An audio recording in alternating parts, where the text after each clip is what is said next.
You're not going to believe what just went down in Cleveland. Shedeur Sanders walked into camp and took over, and now the haters are losing it. I think Sanders will be the first quarterback picked off the board. He should be an excellent thrower. You can't really confuse him. I've seen a lot of different teams. And Dillon Gabriel couldn't handle the heat, snapped during practice, and the coach had to shut it down before things exploded. Believe me, this isn't just a camp battle anymore. It's a full-blown identity crisis, and the entire organization is shaking. Look, I'm going to be real with you. The Browns didn't just draft Dillon Gabriel to sit. They wanted him to be the future. He was their third-round investment. Coaches handed him the first-team reps during OTAs, gave him the complicated installs. Even the local media was hyping him as light years ahead of Shedeur. I'm happy to see that Shedeur is actually doing his thing, man. Shedeur is a quarterback who a lot of people were saying that he was really privileged because of who his father was. But then Shedeur Sanders showed up. Fifth-round pick, zero expectations, and no time for politics. While Gabriel was juggling pressure and overthinking everything, Shedeur just went to work. Calm, sharp, efficient. He started connecting throws like he'd been there for years, reading blitzes, moving safeties with his eyes, and doing the one thing nobody saw coming, outplaying everyone. That's when the Browns' perfect little plan started to wobble. Because no matter how much they liked Gabriel on paper, the film was screaming something else, and Shedeur was writing every page. And then, in my opinion, I think that Shedeur Sanders is the best quarterback in college football. The moment Shedeur got promoted mid-practice, everything changed. Gabriel watched it happen, and instead of stepping up, he checked out. He didn't throw punches, but he threw a tantrum. He ripped off his pads, stormed off the field, and the coach had no choice but to shut it down before it got worse. That wasn't just frustration. That was a quarterback cracking under pressure. The guy who was supposed to be calm, composed, and NFL-ready, he folded in front of everyone. If you're sitting there thinking, why isn't ESPN screaming about this? Then stop scrolling. Smash that like button, hit subscribe, and share this now. Because when Shedeur takes over the league, you'll be the one who saw it coming first. Noticeably smaller and thinner than Bo Nix, and Bo Nix is not ideal size in the NFL. He is a very, very small guy. Inside the building, it got worse. Gabriel started skipping optional throwing sessions, pulling away from teammates, and acting like Shedeur was the enemy. He stopped engaging in film study, and sources say he's been tracking reps and analyzing coach behavior like he's building a complaint, not a comeback. That's not leadership. That's insecurity. And coaches saw it right away. They haven't called it a suspension, but let's be real.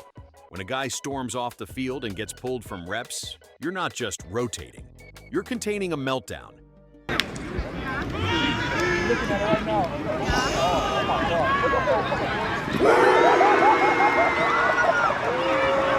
Meanwhile, Shedeur didn't flinch. He didn't gloat. He just kept doing what he's been doing since day one. Showing up, staying sharp, and proving that he's not just ready for this moment. He might already own it. Culture in your locker room. If you want to start winning, I'm your guy. Let's not sugarcoat it. The locker room is split and everyone's talking about it. And this quarterback drama isn't just between two players anymore. It's dividing the team. Some of the vets, especially the linemen, are still backing Gabriel. They're sticking to the old school mindset. Respect the depth chart, trust the draft pick, follow the system. But the younger guys, the receivers, the skill players, the ones catching passes every day, they've already picked their side, and it's Shedeur. And honestly, I don't blame them. When you've got a guy dropping dimes, leading without talking down and showing up before anyone else, that earns respect fast. One receiver even said off the record, "I'd rather catch from Shedeur 10 out of 10. He's already got that NFL touch." And while the media is still acting like this is just healthy competition, it's not. We have a great feel for this young man. He's a very, very hard worker. He has fun when he's in the building. I'm enjoying watching him progress with every single meeting, with every single rep. He's doing a great job. And I think as a Here's what no one on TV wants to admit. Shedeur isn't just making better throws. He's shifting the energy of the entire building. Coaches see it. Staff feel it. And the players? They're following his lead. While Gabriel's been building walls, Shedeur's been building trust. He's the one checking in with younger guys, leading walkthroughs on his own time and grinding film like it's game week. That kind of presence doesn't go unnoticed. Can you build your perfect quarterback? Football IQ. Shedeur Sanders. Accuracy. Tom Brady. Competitiveness. For sure, Shedeur. And let's be real, this isn't just about football anymore. This is about identity. When a fifth-round rookie walks in and earns more respect in 3 weeks than a hand-picked third-rounder did all offseason, that says something. It tells you who's built for leadership and who just wanted the title. Shedeur's not shrinking to make anyone comfortable. He's not asking for permission to lead. He's just doing it. You feel me? But there is something that you have to consider here. Shedeur is known to be the more accurate quarterback. What's wild is that he's doing all this without feeding the drama. He's not taking jabs. He's not campaigning. He's not trying to outshine anyone. He's just letting his game and his discipline do the talking. And when you've got veterans whispering about how a rookie knows the playbook better than guys who've been here for years, that's not hype. That's a shift in culture, and it's coming straight from Shedeur. Early, he's staying late, and he continues to get better every single day, and that's the fun part. But just having him in the meeting room brings a great personality in there. It's fun to have. I sit right behind him. If you've seen the camp footage, then you already know. Shedeur isn't just ahead, he's miles in front. He owns the pocket like a veteran, delivers with laser precision, and makes every rep count like it's game day. Gabriel's snaps barely surface unless something goes wrong. And no, that's not media bias. That's dominance. Shedeur's performance is undeniable, and the fans feel it. The second he steps on the field, the entire vibe shifts. It's not just louder, it's electric. Gabriel gets claps. Shedeur gets roars. That's not hype. That's what it looks like when a star is being born right in front of us. He's getting his work done, so he's working really, really hard. I like everything there is about Shedeur. Let's go. And here's where things really get interesting, because it's not just players and fans who see it. The front office sees it too. I've heard the whispers, and you probably have too. Executives are already having quiet conversations about Shedeur being the face of the franchise. His jersey sales, blowing past Gabriel's, his media engagement, not even close.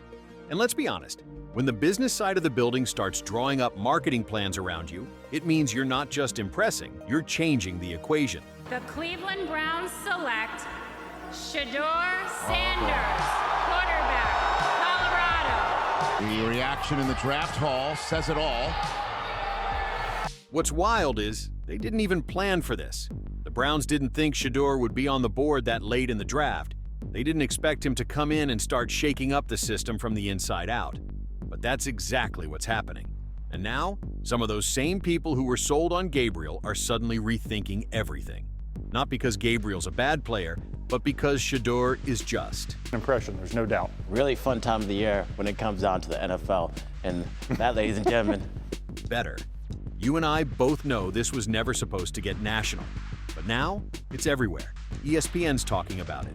Fantasy football forums are buzzing. Even rival teams are starting to ask questions. I've seen the takes. People saying Shedeur should start by week 9, maybe sooner. And honestly, they're not wrong. Because when a rookie is outplaying the guy, you drafted higher. The excuses run out fast. There'll be this chip on his shoulder, and beware, because this guy's going to play in this league. And here's where it gets tricky. The Browns aren't just dealing with a quarterback controversy anymore. They're dealing with a spotlight. Every move the coaching staff makes is being dissected. Every depth chart update turns into a headline. And fans, we're not waiting patiently. We see who's performing, we see who's leading, and we're asking the question nobody in the front office wants to answer out loud. What are they waiting for? What's up?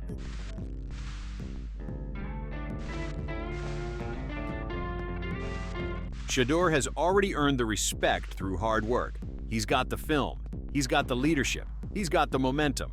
So here's the truth, the Browns can't drag this out much longer. You and I both see where this is headed. If Browns don't make a decision soon, they risk losing more than just a quarterback. They could lose the whole locker room. Everyone sees Shedeur performing, leading, and earning his spot, while Gabriel's unraveling. If the team keeps stalling to protect the draft order, they'll damage both QBs and send the wrong message. That results don't matter. And in a league like this, that kind of hesitation can break everything. Because if Shedeur Sanders isn't QB1 soon, it won't just be the haters fuming. It'll be the whole damn city.